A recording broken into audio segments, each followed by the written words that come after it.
Welcome home Pedias, ketemu lagi dengan Kanidia.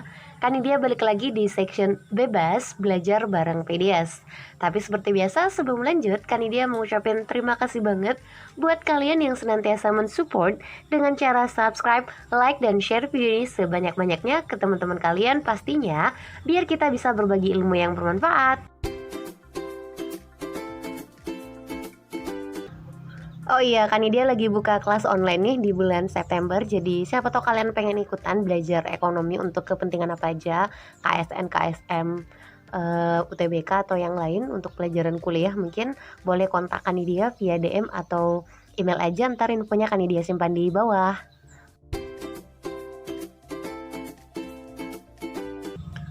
Oke PDS, kita balik lagi untuk bahas tentang inflasi. Tapi karena ini adalah part 2, jadi pastikan kalian udah nonton part pertama tentang introduction untuk materi inflasi, karena Kanidia bisa jadi nggak bakal ngulang materi yang udah Kanidia bahas ya. Nah kali ini kita bakal lanjut bahas untuk materi tentang indeks harga, jadi price index ya. Di ekonomi sebenarnya ada banyak jenis indeks harga, cuma yang paling sering kita dengar mungkin IHK ya, indeks harga konsumen, consumer price index. Ada juga indeks harga perdagangan bebas dan lain-lain ya. Indeks harga saham gabungan contohnya kalau kita ngomong tentang materi pasar modal. Kegunaan dari indeks harga itu sebenarnya apa Kak? Ya pada akhirnya tujuan utama dari kita membuat indeks harga itu adalah kita bisa mengetahui perubahan, mau itu peningkatan atau penurunan harga ya. Jadi kita bisa mengetahui kenaikan atau perubahan aja ya, karena dia sebut aja perubahan harga. Perubahannya bisa naik atau bisa turun ya. Ya mungkin kalian bakal bisa bilang, kayaknya nggak perlu pakai indeks harga deh Kak kalau pengen mengetahui perubahan harga. Nah, anak matematika pasti bisa pakai logika aja nih. Misalnya kan dia kasih contoh harga coki-coki. Jadi coki-coki itu mengalami perubahan. Dia punya dua kondisi yang berbeda. Kondisi pertama harga coki-coki 1.000. Ya lalu kemudian setelah negara api menyerang, harga coki-coki naik nih jadi 1.200, bikin jengkel kan. Nah bagi orang matematika mah udah langsung bilang, wah ini gampang, kenaikan harganya udah pasti 20% kan. Nah yang mau penjelasan di mana dapat 20%-nya Kak? Kok ya 20%, sorry persennya kelupaan. Ya ini kan bisa pakai gini aja kan, 1.200 minus 1.000 bagi 1.000, lalu kali 100% pastinya. Nah ini bakal dapat angkanya 20%. Tapi kan dalam kehidupan nyata, barang yang kita punya itu nggak cuma coki-coki doang kan, ada ribuan atau mungkin jutaan barang yang bisa kita konsumsi gitu kan ya. Nah terus kalau misalnya ada yang nanya, gimana dong Kak cara menghitung indeks harga? Jadi kalau kita ngomongin indeks harga sebenarnya ada banyak banget rumus ya yang bisa dipakai. Nah kan dia di sini punya beberapa rumus yang bisa kita gunakan. Mulai dari yang paling simpel, jadi ada yang dinamakan indeks sederhana. Jadi ya sesuai dengan namanya ya, sederhana aja. Nah yang sederhana itu gimana rumus sederhananya? Kita simbolkan indeks agregatif biasanya, istilahnya agregatif sederhana. Yaitu rumusnya simpel banget ya, kita tinggal menjumlahkan PN, lalu kita bagi dengan penjumlahan PO dikali dengan 100. Oke, nah kalian mungkin boleh bertanya-tanya nih, apa maksud dari PN dan PO Kak? Oke, jadi di ekonomi sebenarnya istilah P itu adalah sesuatu yang bisa dibilang sangat harus kalian tahu lah ya. Ini basic banget, jadi kita mengenal istilah PN dan nanti ada PO, lalu masih ada yang lain. Nah kalau PN itu kan diambil dari huruf P ya. Dan pasti kalau anak ekonomi yang udah lama belajar udah tahu banget lah, P itu kan adalah harga kan. Nah bedanya PO dengan PN apakah? Kan sama-sama harga nih. Ya bedanya ini harga di tahun N dan ini harga di tahun 0.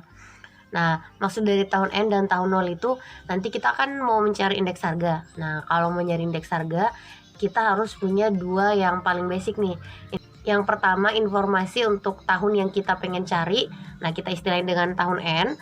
Lalu yang kedua tahun pembanding atau biasa diistilahin sebagai tahun dasar. Jadi kalau kalian dapat istilah tahun dasar atau harga dasar, nah itu juga termasuk dalam arti dari PO ya, atau P0, ada yang istilahnya P0 juga. Nanti datanya sisa kita jumlahin aja nih, harga untuk berbagai jenis barang di tahun N dan di tahun PO ya, lalu dikali dengan 100 kayak gitu.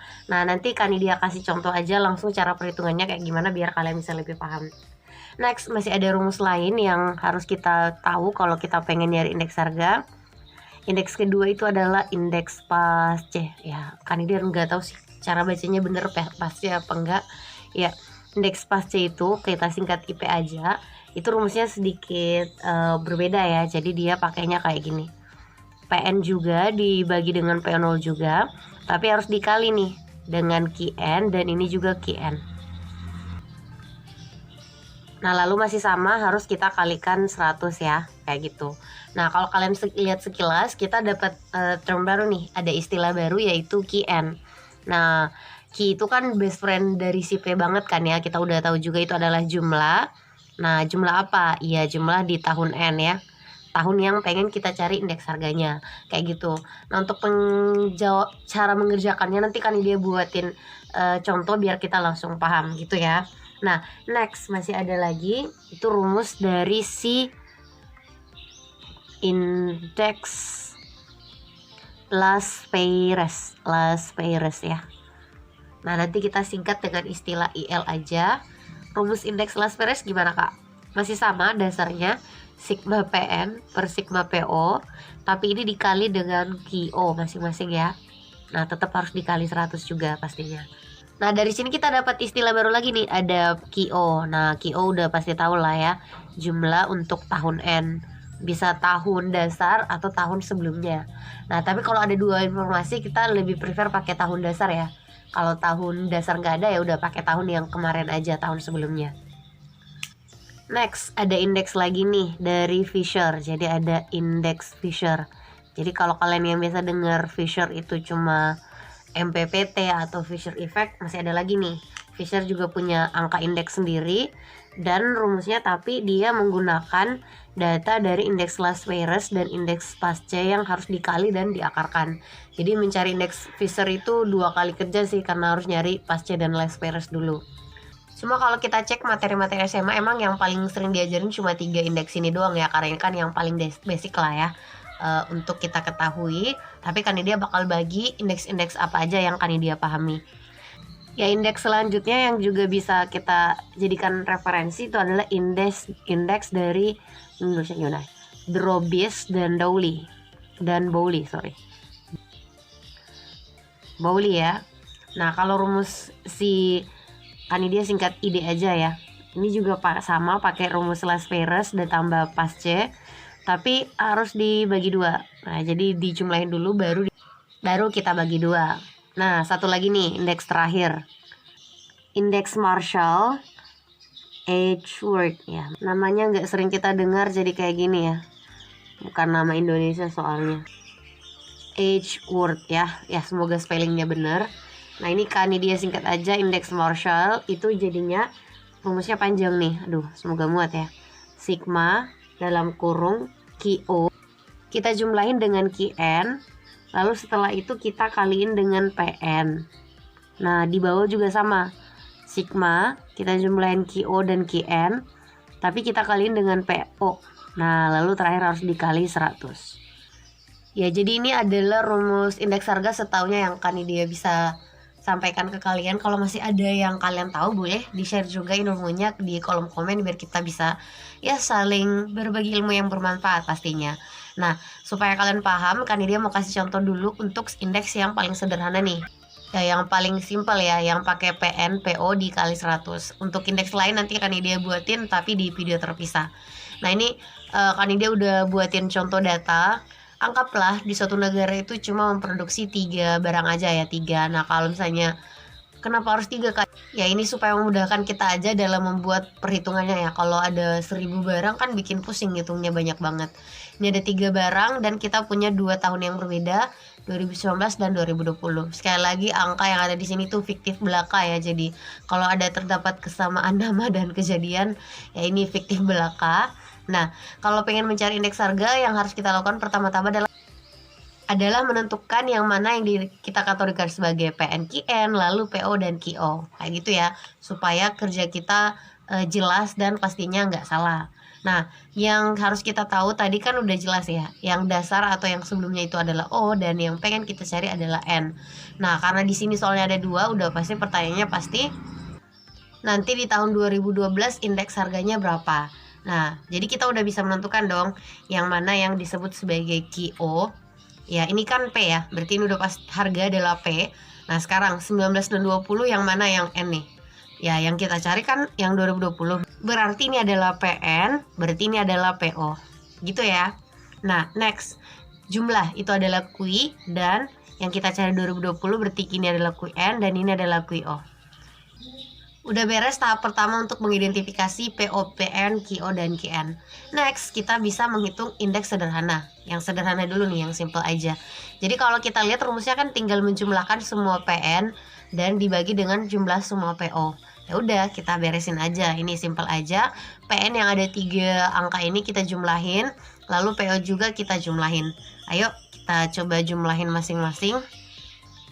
Nanti kalau kalian jumlahin ini bakal dapat 9,5. Lalu ini kalau kalian jumlahin dapatnya 10.700. Ya, sesimpel itu ya. Nah, kalau udah seperti itu bisa nggak kita menentukan indeks agregatif sederhana? Ya bisa dong. Ya, tadi rumus indeks agregatif sederhana kita adalah sigma PN. Berarti yang pakai angka 10.700. Lalu kita bagi dengan PO yang 9.500. Lalu terakhir jangan lupa kita harus kaliin 100. Nah, nanti bakal dapat angkanya 112,63. Ini bukan dalam bentuk persen ya, jadi angka biasa aja. Dan kalau kita menghitung angka indeks, itu sangat sering kejadiannya itu di atas 100. Kenapa Kak? Karena kalau 100 itu dianggap berarti angkanya paling stabil lah, yang paling dasar makanya. Jadi kalau misalnya kalian dapat kasusnya cuma dikasih tahu indeks harga tahun 2020, tapi nggak ada indeks harga 2019 dan disuruh nyari inflasi 2020, itu bisa. Asumsinya berarti indeks harga di 2019 itu karena nggak ada, itu pakai angka 100. Kayak gitu ya. Kadang ada soal seperti itu. Kalau nggak salah kan dia pernah dapatnya di soal tes masuk kampus, entah UTB, SB atau SIMAK atau yang lain. Iya, kayak gitu. Nah, untuk yang lain, metode yang lain bakal kan dia buatin video terpisah karena pengerjaannya jauh lebih butuh waktu, makanya biar nggak sakit kepala kita split jadi beberapa part. Semoga kalian paham dan tetap stay tune di channel Ekopedia, share juga ke teman-teman kalian biar Kanidia selalu semangat membuat konten yang harapannya bisa memberi manfaat ke banyak orang. Sehat selalu Pedias dan jangan lupa bersyukur. Assalamualaikum.